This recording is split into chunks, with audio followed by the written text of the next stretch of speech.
Hey, thanks for checking back here at Harmony Creek. Today we are going to review the Justin Rhodes Chickshaw 2.0 that we built on a budget. If you don't want to see the time-lapse tour and you just want to see the completed product, skip to time shown. One crucial tool that you will need in this build is a table saw, because you have to rip 11 2x4s into 2x2s. Another way that we saved money on this build is that we got rough cut timbers from a local sawmill that were true to size 2x4s. Another tool that really helps this build go smoothly is a miter saw for cutting your 45s.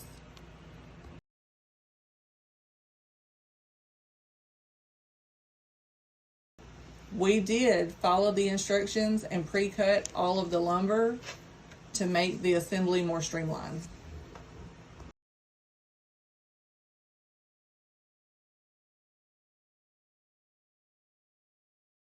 It helps if you have a flat level surface for building the base. We don't, but it would have been very helpful.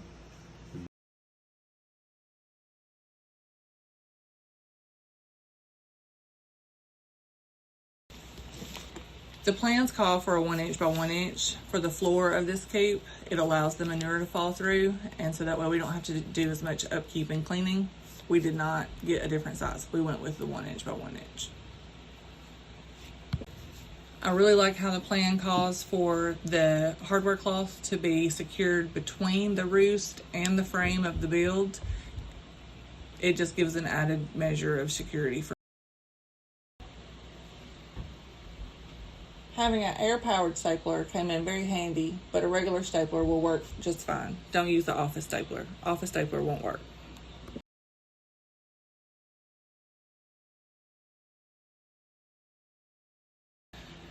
One of the things that we did buy was the hardware, the braces and the brackets. We did buy those because it helped add extra rigidity to the frame, and it gave it a lot more structural integrity.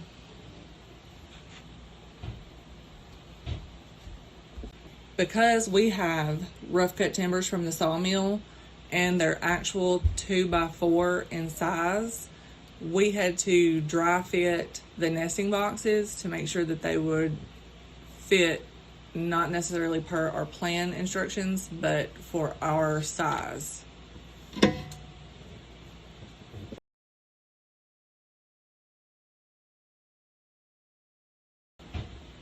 When you're building the roof, there is going to be an overhang in the back, so that way when it's hinged and opens, it doesn't hang up on the frame, top of the frame for the bottom. So be aware of that.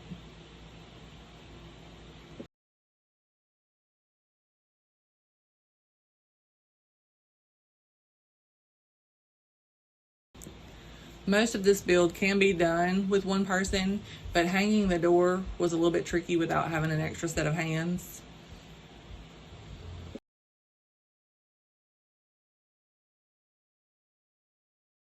When you get ready to cut your plastic, the corrugated plastic for the roofing and side panels, make sure to turn your saw blade around backwards, because if you don't, you're going to get a very rough cut on your edge.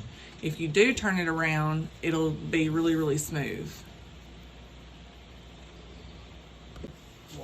Roofing screws that come with the washers, we did buy those to ensure that it doesn't leak later on.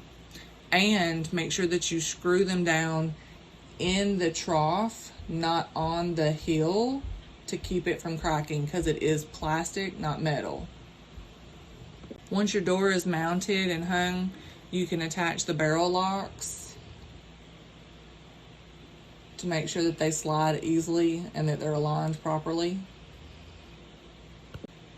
To hold the top closed, these are just simple carabiner hooks. We had a couple of those on hand.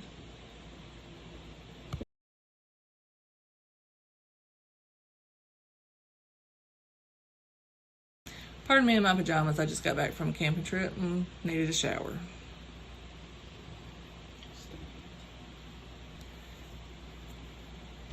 The handles are the only aspect of this design that we would actually like to improve on. We weren't really happy with the way they were securing to the pedestals or the feet. We actually added some brackets to them to make them more secure that were not called for in the original plan, but I think we're going to continue looking for a way to make them more secure.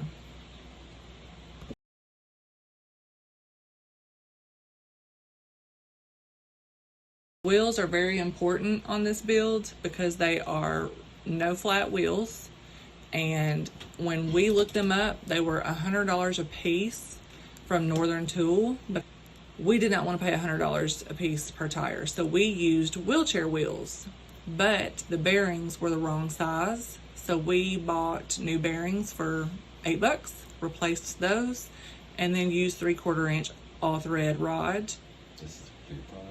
So for a completed tour, the lid opens so that you can easily access all of your chickens. There's a spot for a dust box. There's a spot for minerals. You have room for 4 nest boxes. It's enclosed on 3 sides with ventilation, 1 inch by 1 inch wire mesh on the bottom with a ramp for them to go in and out. The original design called for 26-inch wheels. The wheelchair wheels are 24 inches. We felt that was fine. We've even seen our Giddy get underneath it, so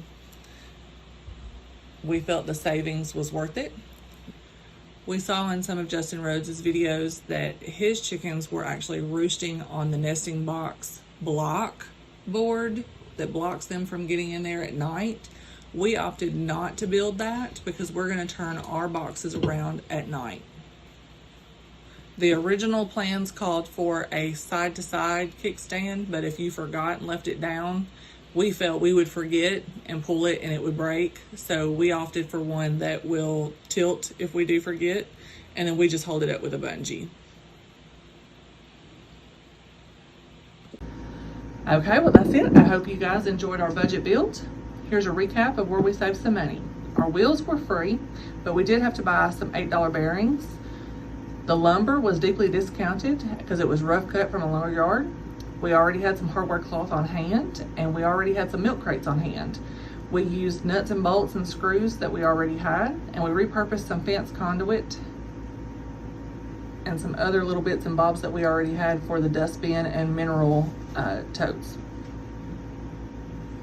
Other than that, we had to buy some little things here and there, but that's it. More updates to come. Like and subscribe too. Please subscribe because that does help us build our channel, which will ultimately help us build our farm. Thank you.